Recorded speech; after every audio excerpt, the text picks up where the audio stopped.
Do you feel stuck in life?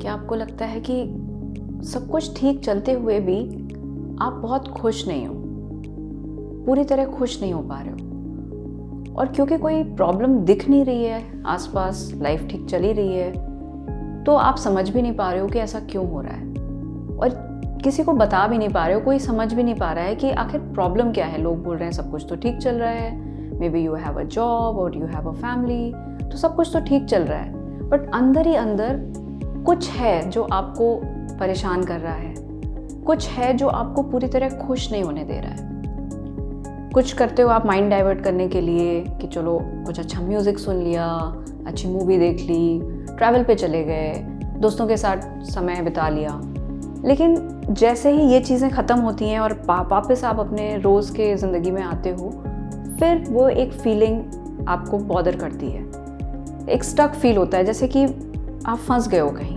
निकल नहीं पा रहे हो। Can you relate with that? It is a beginning of something called depression. Now depression is a very big term, और ज़्यादातर लोग सोचते हैं वो एक मानसिक बीमारी है।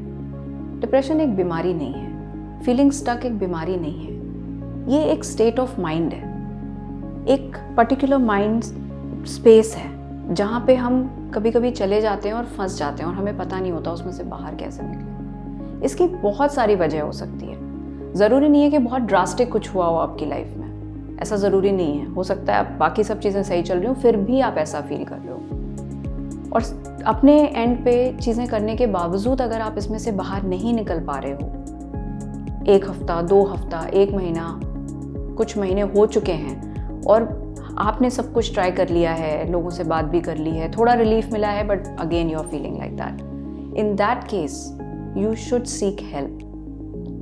This might be a starting of some kind of mental problem. Depression एक रिस्पॉन्स है।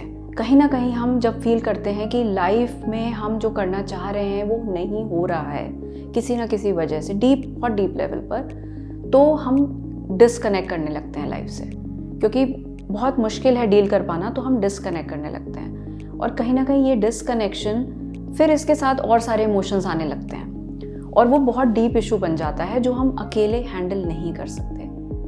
बहुत लंबे समय तक स्टक फील करना, डीमोटिवेटेड फील करना, या डिप्रेस फील करना, या अनइंटरेस्टेड इन लाइफ फील करना बहुत महंगा पड़ता है हमें। हमारी फिजिकल हेल्थ पे उसका बहुत फ़र्क पड़ता है, हमारी मेंटल क्लैरिटी पे फ़र्क पड़ता है, हमारी प्रोडक्टिविटी, वर्क रिलेटेड प्रोडक्टिविटी पे उसका फ़र्क पड़ता है, हमारे रिलेशनशिप्स पे उसका फ़र्क पड़ता है। ये एक ऐसी चीज़ है जिस पे हमें ध्यान देना चाहिए। अगर 1 हफ्ते से ज़्यादा आप स्टक फील कर रहे हो, uninterested in life, like I am not interested, जो भी चल रहा है मुझे उसमें इंटरेस्ट ही नहीं आ रहा है, जो चीज़ें पहले आपको खुशी देती थी वो खुशी नहीं दे रही हैं, अगर ऐसा फील कर रहे हो 1 हफ्ते से ज़्यादा, that is a sign that you should reach out to a professional for help. जैसे अगर हमें कोई फिजिकल डिस्कम्फर्ट होता है और हम मान लीजिए आपको छोटा मोटा बुखार आता है, घर की दवाइयाँ करते हैं, ठीक हो जाता है, कोई बात नहीं, लेकिन 4 दिन तक लगातार अगर बुखार आएगा तो हम क्या करेंगे? डॉक्टर के पास जाएंगे, दवाई लेंगे। इसका ये मतलब नहीं कि हमारे अंदर कोई कमी है, हमें एक हेल्प की ज़रूरत है, प्रोफेशनल से जाके हमने हेल्प ले ली। ऐसे ही अगर माइंड में ऐसी कोई चीज़ चल रही है जो हम खुद से हैंडल नहीं कर पा रहे हैं, सारी चीज़ें हमने ट्राई कर ली हैं, तो हम प्रोफेशनल के पास जा सकते हैं। इसका कोई मतलब नहीं है कि हमारे अंदर कोई कमी है या हम पागल हैं। इसका सिंपली ये मतलब है कि हम एक प्रोफेशनल से हेल्प ले रहे हैं जिसको बेटर तरीके से पता है how to deal with this things. So don't stay in that state for long, seek help.